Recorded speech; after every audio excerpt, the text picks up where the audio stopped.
Today I'm talking with Gen Z environmental scientist Jade Reather, whose family also owns a farm nestled in the rolling hills of the Missouri River for 4 generations now, and she's currently navigating the tension between preserving her family's land, pursuing a bigger future, and working within an industry that doesn't always align with her values. Let's get into it. Is There More is the podcast where creators share how their darkest moments became the breakthroughs that changed everything. We're building a space for raw stories, deep connection, and real hope for everyone who's still writing their story. Brought to you by Dialogue Life Skills, the world's scalable solution to the teen and young adult mental health crisis. I'm your host, Megan A. Tully, and I'm listening. You said you're an environmental scientist. Why did you choose to do that? So honestly, I think back in the day, I was like the typical post high schooler of I didn't know what I wanted to do. I was the same way. I wanted to live out of a van and make jewelry for a little bit, and then I was like, okay, that's not going to work. And so I went to community college. I went for medical assisting for a little bit. Found out I hated that. And then after I finished community college, I took a gap year and I worked at a horse barn. And that's where I realized, or through that and that working outside again, I was like, okay, I think I want to go into college because I don't want to do a laborious job for the rest of my life. You said working outside again. Is there more to that? I grew up riding horses. So that was my first job where I got paid to do horse stuff. But yeah, that was outside, but it was manual labor. So really took it out on my, 20-year-old body. Yeah. So hard. So, yeah. But that's when, and then so I was like, okay, maybe I do want to go to school. I was really scared to go to 4-year university because of the cost.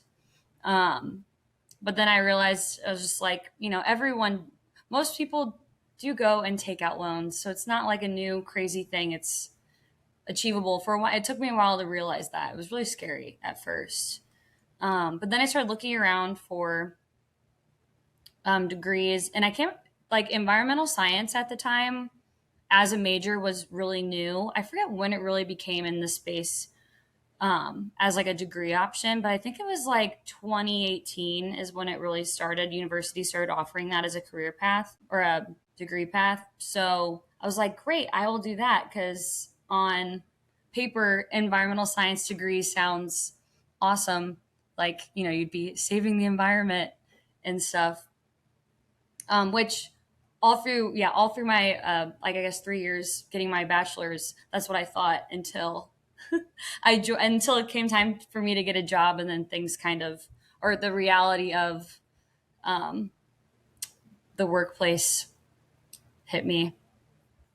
After finding out you wanted to go to college, you thought it would be, more of a livable wage and give you a career path, and you were excited about doing environmental science. And then once you actually got into the field, you realized the reality of the situation. Is there more to that? Yeah. So, love the tie-in to the title. And that's what I loved about going to school for this major was I got to learn about all the things environmental science. I did stuff from a sustainability perspective, from soil, water, air perspective. Took a lot of interesting classes, even some agriculture stuff. And it just felt and maybe it was maybe everyone goes to that point in their life where they're really inspired and the possibilities seem endless. And it just felt and I think my classmates who I went to school with too, doing the same major, probably felt the same way. It felt like this was going to be we can make real change with this. But then the reality of it is if you want to make the real change, it's where you go into the not-for-profit sector, or I don't know what other politics, what other options are. Yeah. There's other things where it's or you can go be an environmental lawyer, and I'm I don't want to go to law school. But having this degree, you can be an environmental scientist or a consultant, And that typically is for, I don't want to say the bad guys, but it's where, the economy is. So land development, building infrastructure, things like that. And the environmental side is more the legal parts of how can we legally destroy the environment. I don't want to say destroy, alter the environment. And that's, so it's, I'm using my degree as an environmental scientist, but the options we have as environmental scientists are very slim of like where you can make money. Well, where you can make money or even where you can make real change or kind of both.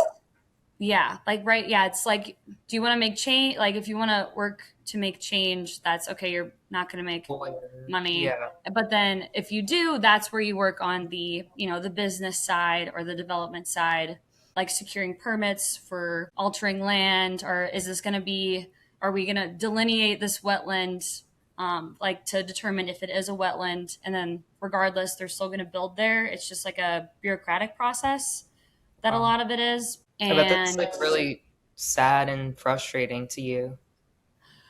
Yes. I think when I first started realizing that that's really all there is as far as options, like, sure, I can still say I do get to work outside and be in nature, but and I still get to be a scientist. I get to put like water in test tubes and send it off to a lab. Like, it's still like doing the fun things, but the overall purpose of what it's for, it doesn't feel like it's, not representing like my core like values or like my morals. It doesn't feel like I'm bringing value to shareholders at my job. Okay. Instead of, bringing value to the environment, right? Right. You said you think in 2018, that's when environmental scientist degree became popular. When did you graduate? I graduated in December of 2022. Okay, so you're Gen Z. Yes. Your generation is like really outspoken and super passionate about the environment, but I've heard that like it is a big impact on your mental health to feel like there's nothing you can really do or just the state of everything. Is that true for you? Yeah. And I was actually talking with someone about this the other day because in school we learned about it. It's not called, I call it like climate burnout, or it's like a climate existential crisis. There's a specific term for what it's called, but it's like where you get so overwhelmed by the state of the world or the climate change. Like, it just feels like it's so much and there's nothing you can do. And I remember in school learning about how that was a thing and how like, you got to push through or, focus on starting small so you don't get overwhelmed. But I think after I graduated and officially entered like the adult world, that hit me so hard where it's just like, yeah, there is not like, there's like, I do feel like there is nothing, I feel like existential about it a lot. What would you wish you could change about the industry? Well, I think it would have to be like, this is what I think about in my, like, if I'm on a commuting car ride or something, I'll have like big thoughts.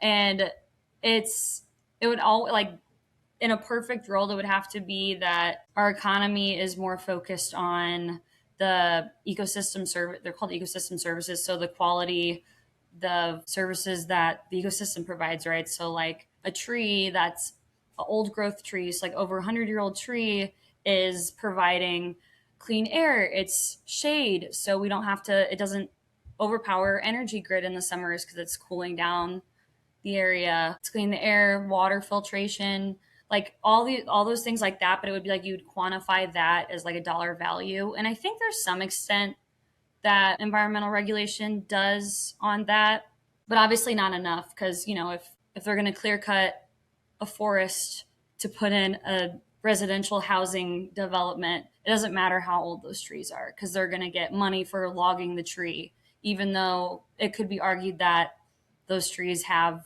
value by just being a forest themselves without, being alive. And I think that if that would be something I could change, that would be it. But that would be a whole restructuring of how our economy works, right? So you're really passionate about the environment and what you can do because you said you grew up on a farm. I think that is a huge factor. And I think it also came from my parents, but also my dad is a farmer and he grew up on a farm too. So maybe it's just trickled down. The joke in our family is that, yeah, my brother and I are tree huggers because we're children of tree huggers. So maybe that's why too. Yeah, I think I always grew up respecting and valuing nature. My mom didn't want us to be scared of bugs and snakes. And even though she was scared of bugs and snakes, she made sure she was really brave for us so we could have this appreciation for nature. And I think that very much so today. I love that. How many generations has your dad's farm been in your family, or is it first generation? So it'll be my dad is a third generation. My great grandpa bought it in the late 20s, early 30s. So my dad's third, so that would make me and my cousins the fourth generation on that farm. So that's crazy. That's kind of a lot.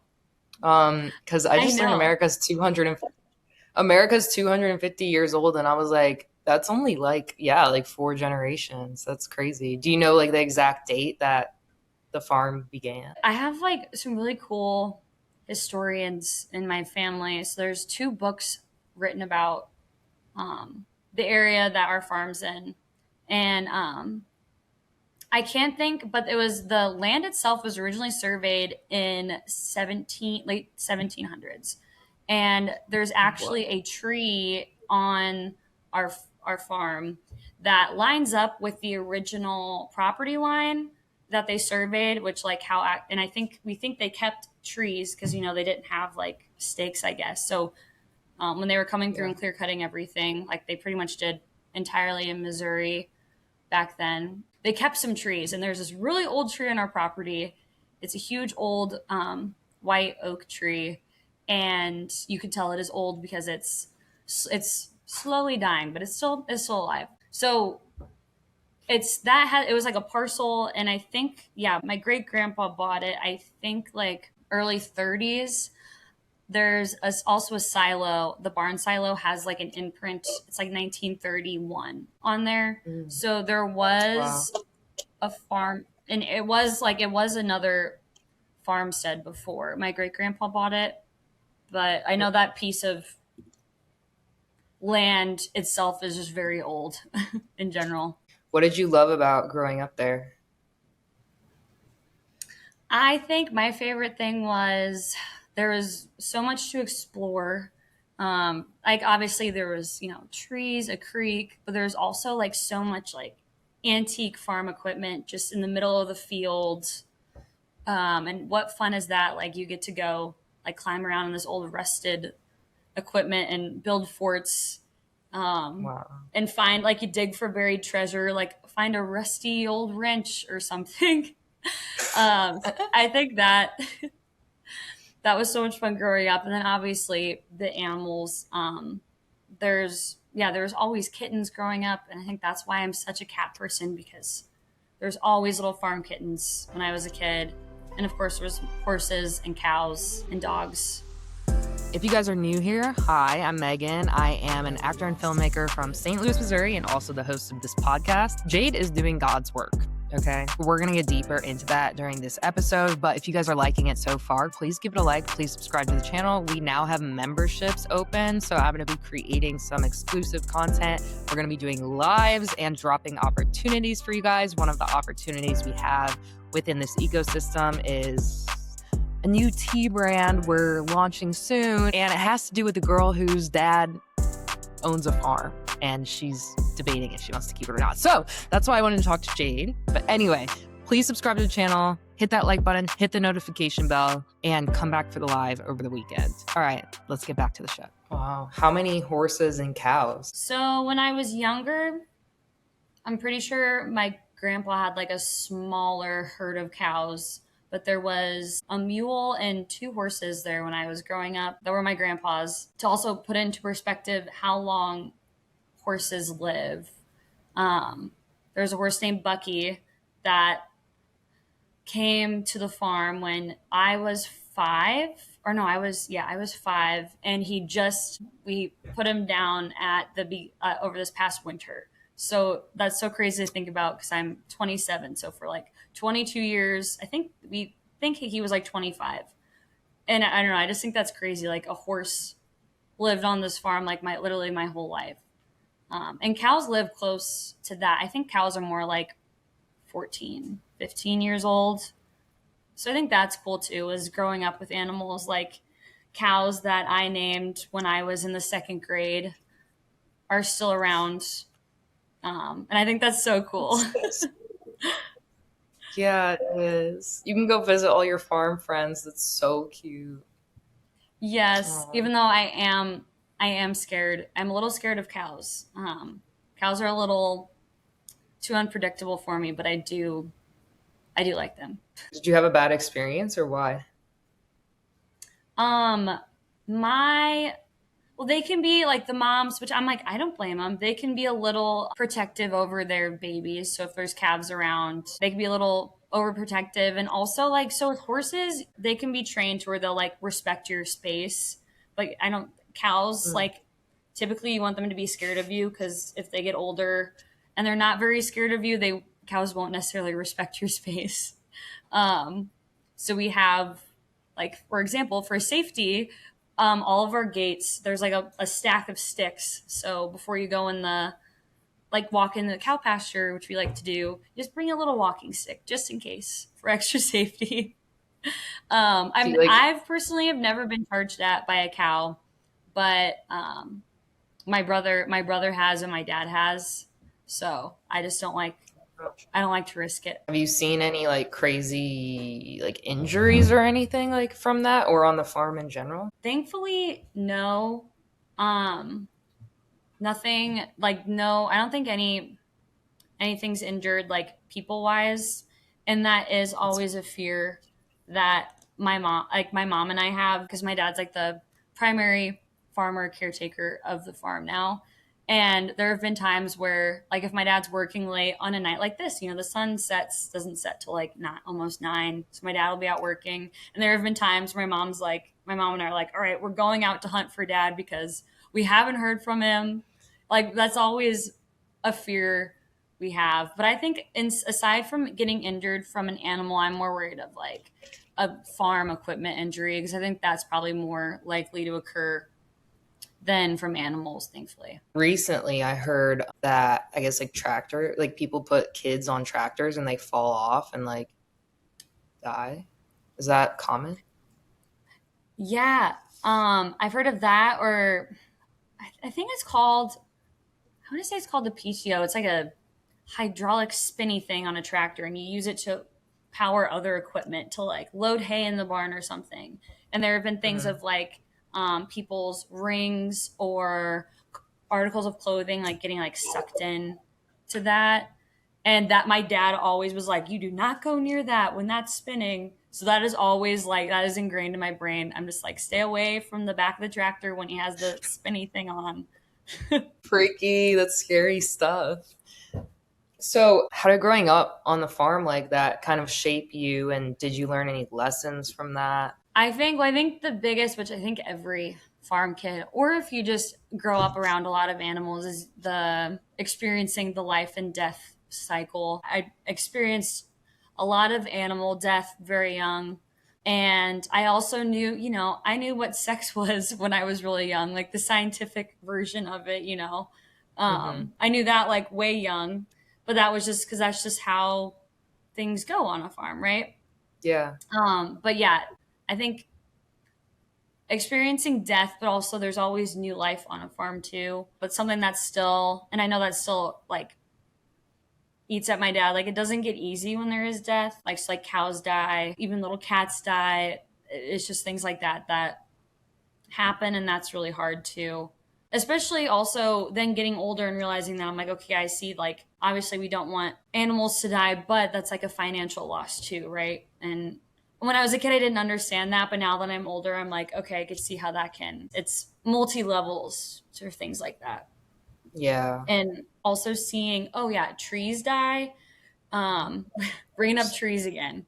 There's the emerald ash borer. So there's a bunch of old ash trees that were older, but they still had like plenty of years left. Like they just got absolutely wiped out, and they're like primary shade trees in the cow pasture. Um, so even stuff like that too Yeah. has been hard. And I think that's also fueled my passion for, the environment and conservation because I'm sad for the trees also. Yeah. Oh my gosh.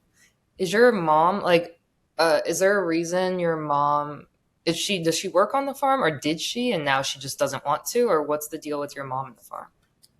No, my mom is a nurse, and always been a nurse. She's from the city. My dad, I would say my dad didn't start. My dad's a full-time carpenter, and he has been since he was 18. So the farm is he calls himself like a hobby farmer. So you could say like his full-time job also supports operations on the farm, and there's not too much. It's not like he makes like a living off of it. It's just like a supplemental hobby he has purely for the enjoyment of doing it. And also I think it's for the traditional, like it's ingrained in our family tradition too. I think that's why. So yeah, my mom's not a big farm fan other than taking nature walks on the farm, and Oh, which I like doing too. yeah. How many brothers and sisters do you have? I just have one brother. And Um, is he into the environment or into the farm at all, or not at all?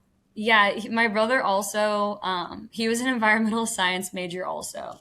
We did same bachelor's degree and now doing like similar career paths as well. So you guys are fourth generation. So do you guys get like when your dad decides to give it up, is it now your farm, or what happens then? Yeah, actually, I think that's always been something that was very loosely talked about. And I think, I don't want to say it's a touchy topic, but I think it's just something that my dad and his siblings, didn't really want to have to think about until it was like time to think about. Okay. And I think this summer actually was the first time that discussion was happening because the farm itself is in a trust. And then once my grandma passes away, it remixes, like there's gonna have to be some resolution that happens of like what's next. Oh, And so I think it's gonna be so like my grandma's I think it's called the trustee. So I yeah. think my dad or maybe someone else will be a trustee, and then it's going to be like, okay, who's going to be like the next of kin in the trust? Like right now, my dad's the next of kin in the trust.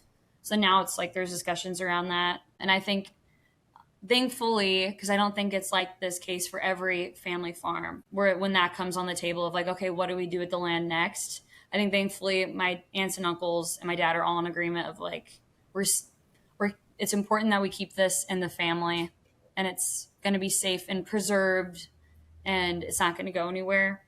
Yeah. Um, but yeah, the legal part of that is still very loosely discussed of what's happening next. But very certain that it's not going anywhere.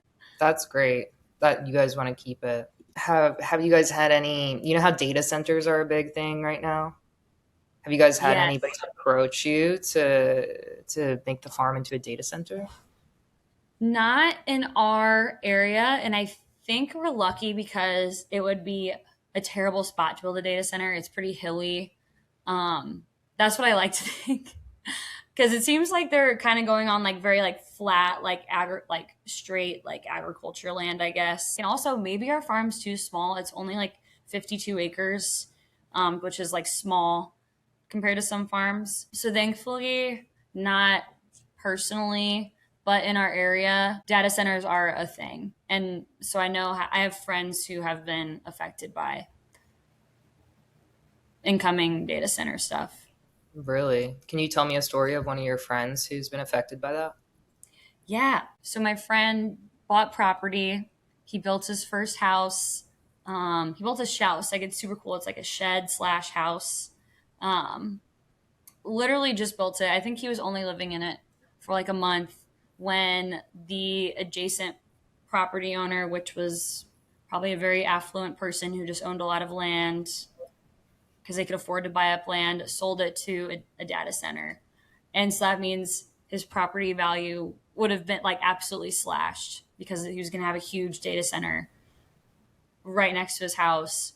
So I think the company that's building the data center just bought his house, even though he was only living it for a month. They gave him like above market value, which I'm like, okay, that's nice, I guess. And now he's just gonna use the money and go buy land somewhere else and try again, which is just, yeah, I think that's crazy because personally, I feel like data centers came out of nowhere. I was just not expecting. I did not know that this was going to be with the whole AI wave, that this was going to be a problem. Or I guess it's one of those things. It's like, oh, it's not on our radar until it like personally affects you, I guess. Yeah. But that was the first thing, and thankfully, I think we could say that he got off. He was in a more fortunate situation where he was able to do that, because I know other people who have had data centers built, near their homes do not get as lucky as my friend did. Yeah. So, yeah. That's crazy. I wonder if the way, I don't know the answer to this, but if the way to prevent that is to, you actually, instead of just buying the house, like you have to own the land, and then you get to say no if they come for you, or like, do you know the deal on that? Yeah, no, I don't. Because I also wonder, there's this thing called, it's eminent domain. And I don't know if they can take people's land for a data center off eminent domain. I don't know if that will qualify. Honestly, I could totally see it being a thing because they're like, we need data centers. Yeah, we need fresh water to cool them down too. Right. And we're running out of that. It was so crazy.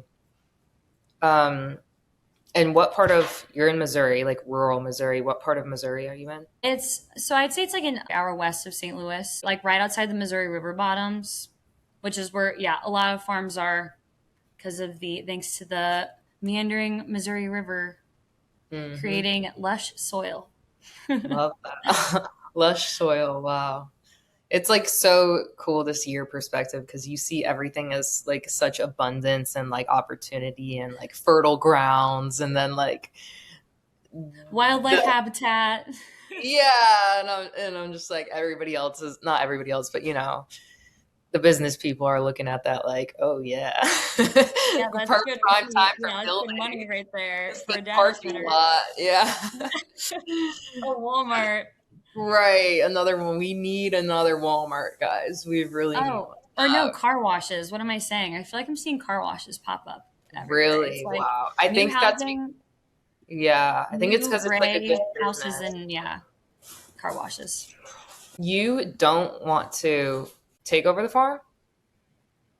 Do you, or do you not? Yeah, I mean, I think that's where I always am like, oh, where do I see myself in the future?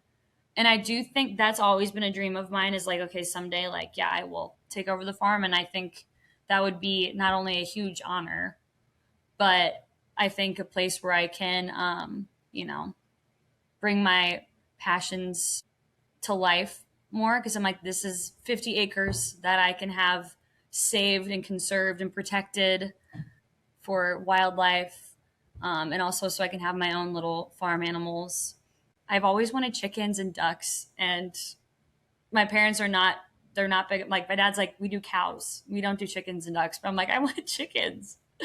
So yeah, I think, yes, when the opportunity comes, I will. But it's so hard because I think I also have like other dreams of like, well, I want to be like a world traveler, and I can't be a world traveler if I have a farm to take care of. I'm also can say I'm extremely lucky that I have like my brother and possibly like other cousins interested, to where it like won't all fall on me and be my responsibility. So you could kind of do both, is what you're saying. You could still travel the world, and you could also come back to the farm and see what's going on there, and have your ducks and your chickens. And when you say world traveler, what's your vision for that? I haven't made too much of the strides to go abroad yet, but I really want to go, and I want to see other cultures. I really want to go to Vietnam, Southeast Asia. I honestly want to go everywhere, if I'm being honest, because I just think there's so much more out there, and I want to see how other people live. And like, I love birds. I want to see other ecosystems besides what we have here in the United States, right? There's just so much out there. As far as like how I would like my financial importance, like as of right now, money for traveling is higher than buying a house, which I don't know if that's the smartest way. Can you tell I'm a Sagittarius? Do you mean I like like money for you travel. instead of buying a house, you're gonna travel instead, is what you're saying, Yes. right? And I'm Okay. like, money for the house will come later. Oh Like yeah, right, no. Live yeah, your life, girl. yeah. And I'm like, right I get now, it. I yeah, get it. right now I want to travel. Yeah, that's So great. Do you do a lot of traveling in the US? as much as I like to like exert my PTO. Like I like to use it up. Yeah. Because that's also another thing of why I wanted to be, have this career stability that I do have is I have PTO I have PTO and an income that I could burn going on trips. And I love that. So yeah, I try to travel and thankfully I have a lot of long distance best friends that I get to go see. So that's a great, very affordable way to travel is if you know people places. Yeah, definitely. So going back to the farm, do you grow any like fruit or produce or anything like that? Just beef cattle. And I think the newest, I don't want to say trend, it's not a trend, practice my dad incorporated is now, I think like 5 years ago, we started doing grass fed beef. Nice. And I was like thinking, I looked it up. I'm like, there's no way they meet the standard of what grass fed beef is. But apparently, there is no USDA standard on what grass fed beef is. Hmm. So I think that could be another, greenwashing thing. But yeah, so my dad's cows are fed out on grass. So it's a very lean, healthier beef because there's not as much fat, which some people will say, hey, it doesn't taste as good. And that could be true. I do love a really fatty steak, but these are not fatty steak cows. Okay. That's good. I thought, and I guess this isn't true because you researched it, but I thought that, I don't know, I heard this somewhere that all beef in the US had to be grass fed now. But I guess if you don't know what that means, then it's kind of like, okay, well, are they grass fed and this, or what is grass? If there's no definition. Yeah. And I don't think, because I know that most, gosh, it's like 80 something percent of corn that's grown, it goes to feed out livestock. Because I know that is the most like efficient way to feed out livestock so they could get to like the butchering weight. Okay. And that's the downside of grass fed is it does take a little bit longer to feed out a cow on grass. Oh, gotcha. So that's probably why some farmers just feed them faster so they can turn it around faster. Yeah, especially like the big industrial factory farms. I assume they're just all on corn. So how many cattle do you see slaughtered like in a year, would you say? Or did you see? So let's see. Now I think my dad has like 30 cows or 30 head. So I think like 2 or 3 steers he keeps, and then they get butchered, and then that gets shared amongst the family and friends, which I think is super fun. I love having like steaks in my freezer, and I'm like, here, friends, have a free steak. Have a steak. Good party trick. Yeah, and especially now since beef is more expensive, it's like it's a really good gift. So I'm happy about that.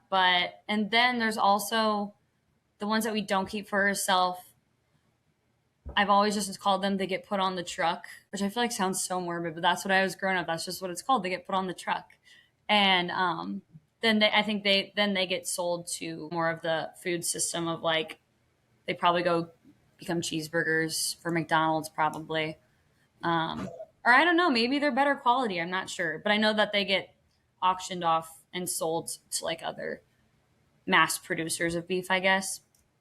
Okay. So you see about like 3 or something per year slaughtered on your farm. And then you send them off to still alive, right? To go wherever. Yeah, I feel like Is it you can only have 30 because of the acres, or is that like a rule? Yeah, the carrying capacity. Okay. I think my dad's like experimented and like tried to have a few more cows, but it's crazy because the land does let you know when it has too much and it needs a break. Like a few summers ago, the cow pasture became full, like this time, yeah, I guess this part of the summer became full of like, it's called spiny pigweed. And it is this like scary looking plant. It's like a pink stem and it has all these thorns on it. So you can't just pull it out and the cows don't eat it. It just took over the cow pasture. And it was because the pasture, that part of the pasture was just getting overgrazed because too many cows on it. And it's crazy because once the cows got like the land got to rest and the cows got moved to like a little different area. I think my dad had downsized a little bit. It is like night and day difference how much more lush and beautiful it is with like nice grass and not this invasive plant anymore. So that's why I think my dad hovers around 30. He might even have less. Because obviously I also think having a bigger herd, there's just more work and more risk involved for having that many cows too. Yeah. Wow. Okay, that makes sense. Well, it's good to hear that you're keeping it in the family regardless of like who takes care of it or, what involvement you have. And it's good to know that your relationship like with your cousins and your brother is pretty good, right? So you guys can easily kind of take care of it together. Yeah, and I'm happy that my family has that perspective and they find so much meaning in just the land itself. And they're not just looking at it as dollar signs, because I know that there are other families out there who are in a similar situation. Because there's so many like small farms, especially in this area of Missouri where we're from, because that was just what a lot of people did back then. They had just small farms. And then, as time went on, families progressed, they ended up getting sold. I was just going to ask, how is big agriculture affecting those smaller farms? Do you know? I can't speak too much on like the big agriculture side. I think the hardest part is just cost of living in general increasing. So like a big farm business, like they need a tractor, just like a smaller farm needs a tractor, but the big business can easily fix their tractor. They can pay that price to get it fixed or whatever, get a new tractor if they need it, versus like a smaller farmer who has like just a fraction of the income but still needs a tractor. I think that's like a good analogy of how I think of it. It's just really expensive. I know there's also way more that kind of goes into other problems that we have in America anyways. It's just like everything's turning into a monopoly. Like there's these huge companies that buy out smaller companies.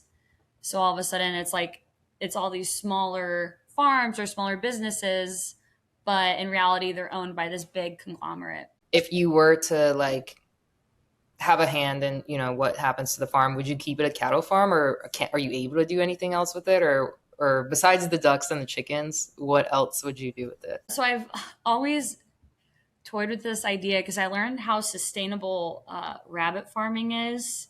And that like it's apparently the most sustainable protein you can get, because you can produce it on like a really small area and you get the really healthy, a lot of protein like per rabbit. And they don't take that much food. So I've always been interested in that. And I also like sewing. So I had this whole like business idea of like, okay, I farm bunnies and then I can make fur coats out of their pelts. Wow, that's cool. That's like using the whole animal. Yeah, I know. I'm like, it's right up my, it's very, suits my ethic or meets my ethical standards. But the amount of work that goes into that, and I'm like tanning the hide. Also, I'm like, I could not kill a bunny. Yeah. I don't think I could do that. I don't think I could really kill an animal. Hire a hitman for that. Yeah. I know. My cousin offered to be the hitman. Nice. So I'm like, okay, so maybe my bunny business will work out. Yeah. But that's the only other thing. There is also a joke too about getting alpacas. But I'm like, I do not want alpacas because my mom would want it so you can, spin the yarn. Is she a sewer too? Mm-hmm. Oh, wow. She's a sewer, but she's also just a crafter, very crafty. So I also think we're very like, just because something's broke doesn't mean it's not fixable. Like you don't have to go buy something new immediately. I think that's Right. another huge farming thing. Just trying to like just rig it and see if it works. And yeah, I still live my life like that. Like I had an iPhone 8 for the longest time because I'm like, it's not broken yet. Oh And that's yeah. why I had to get on a different laptop because I still have my old ancient laptop. I'm like, it's not broke yet, even though this browser is not compatible with anything now. One time I was on here like a few weeks ago and a guy had a 2012 laptop. What is yours? Oh, 2014. Okay, so I have a newer, my You're not 2014, so mine's newer. Yeah, you're not the oldest one we've made it with. Dang. Well, that's cool. Do you think your dad's gonna support you wanting to go like travel and stuff, or are your parents like go do stuff, or are they like, hey, you should stay and work with us? Or No, I'm so lucky that I have like really awesome parents and they're totally supportive of whatever. Even when I talk about some like travel trips I want to do and I'm just like, that's probably like 5 years. My mom's like, just do it now. And I'm like, what? Do it now? do it while you're young. Yeah. And I think they do also feel bad in a way of just how expensive things are now too. The house they live in now, which is like literally right next to the farm, they bought it in 1996 for like $60,000. And I'm like, I had $60,000 in student loans. I could totally afford a $60,000 house. But now that is just like absolutely unheard of. And it wasn't even that long ago, which is crazy to think of. Yeah. So I think they are like, even if things were more affordable, I don't think my parents would be like pressuring me and to be like, no, you got to like settle down, come back to the farm. I think they'd be supportive of, yeah, whatever I decided to do. That's great. Okay, how did your dad convince your mom to move from the city to the country? I think my mom wanted to. Oh, okay. So the stories go out like the Give me the stories are lore. told. Yeah. There used to be crazy parties in the river bottoms. Okay. Like I don't know, that was just a thing back in the day. And my mom and I think my mom's cousin lived out there.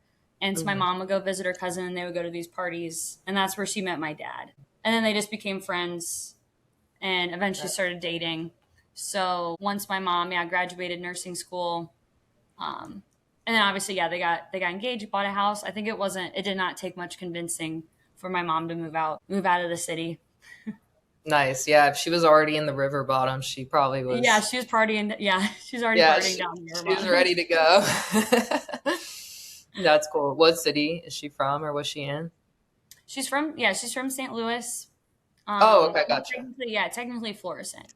Gotcha. So, yeah. Cool. So it's not really like it's not like New York City or something. Right. Yeah. Yeah.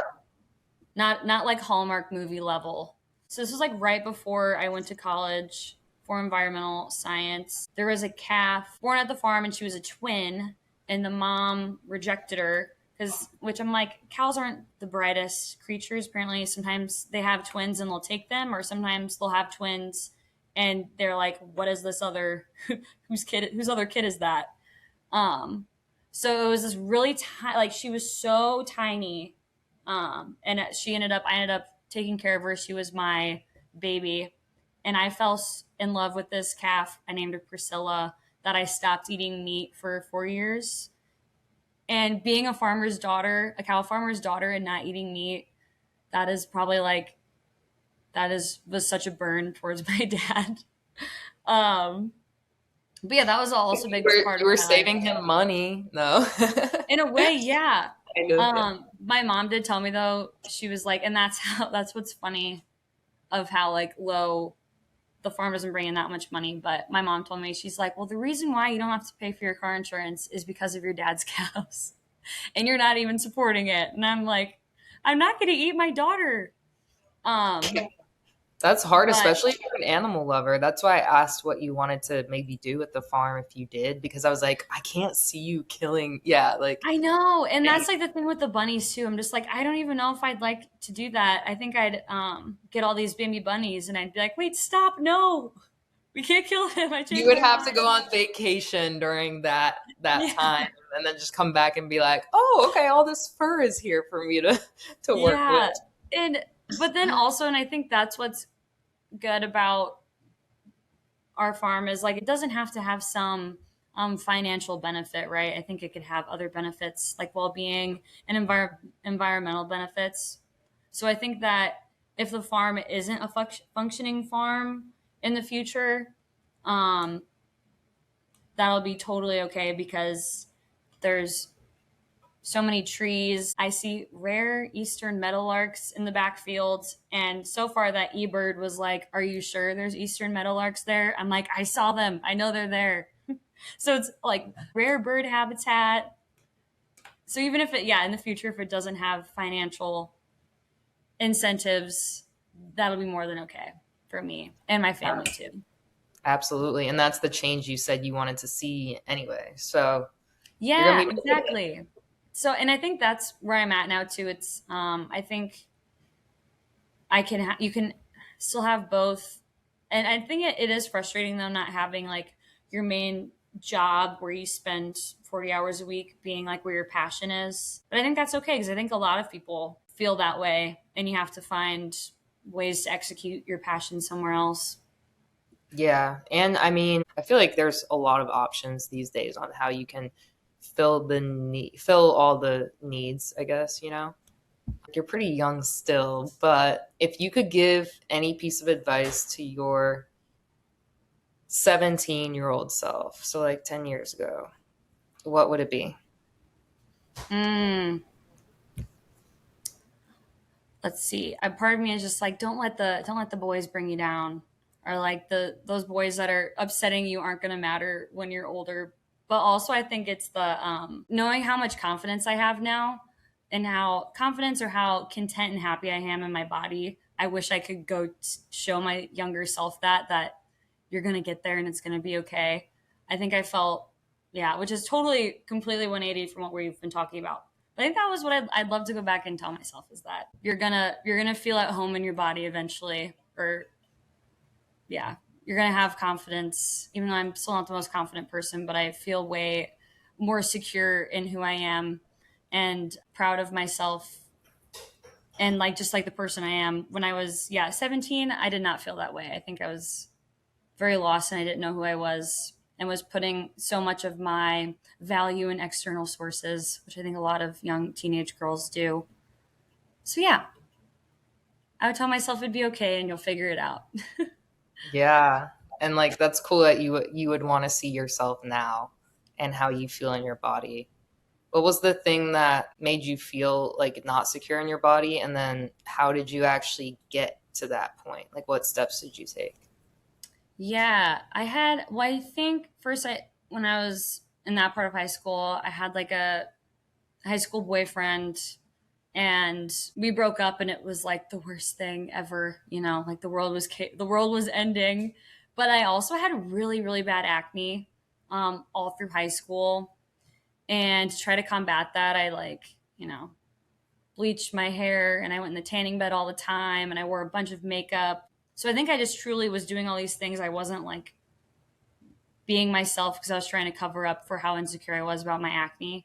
And I think so the steps I took to change that, I got on Accutane, which I will recommend to anyone who has acne. That's a good one. Accutane and I worked through those feelings of a hard breakup because that is actually, I think, why I am so confident today was through that really hard time I went through with my breaking up with my high school boyfriend. I mean, that's a huge valid. growth time. Yeah, no, that's amazing that you actually sat there and dealt with the feelings of it. Because, yeah, I mean, you could have just done it over again and had the same type of relationship, but you chose to like change the narrative. So that's amazing. I'm like, Yeah. Accutane, are you still on it? Because your skin is amazing. Thank you. No, I actually didn't even. I started getting a little scared because you're supposed to like, you take it so long, and I don't know, it's totally not good for you. Yeah, I wanted to get on it, but my mom wouldn't let me do it. But I was on like something else that was like not quite as harsh. I did think about getting back on it because I do still get occasional breakouts, and apparently some people do 2 rounds. But I was talking to my mom, and she's like, "No, because it's so bad. I think it's so bad on your liver and kidneys because your body's just processing all this like vitamin A I'm glad I did it. But I hope that none of us who did take it have like repercussions when we're older. I think about that. I'm like, I wonder if that'll ever come back. I know. I think about that for stuff too. But I feel like if you've made it this far, Yeah. Your skin looks great. Don't do it again. Don't do it again. Yeah, exactly. Looks really, really good. Don't let those boys get in your head. Thank you guys for watching another episode of Is There More? There is a members only live stream happening this weekend, and it's going to be sort of a commentary on this episode, but it's also going to segue into an opportunity for you to get involved with a little brand called Texas Tea. If you've never heard of Texas Tea, the link is down in the description below to check it out. It is a premium tea brand in a glass bottle with all real fruit from Texas farms. Actually, they're even named after Texas farms. This one's Fredericksburg Peach Tea, bestseller. But really tune into the live because we're looking for creators who want to be promoters, audience producers for this brand, but it's a much bigger opportunity, which is why it's on the members only page. So please join the lowest subscription tier if you're still here and you're a creator looking for opportunities. We are definitely gonna throw a lot out there for you. And we're talking like nothing you've ever seen before, guys. This is not like some one-time wham bam thank you ma'am real post on Instagram. Okay, this is like a real wealth creation over generations opportunity. If you guys like this video, if it did something for you, send it to a friend and subscribe to the channel for more videos like this. That was Jade Reather. I'm your host, Megan A. Tully, and this has been Is There More? Thanks for listening.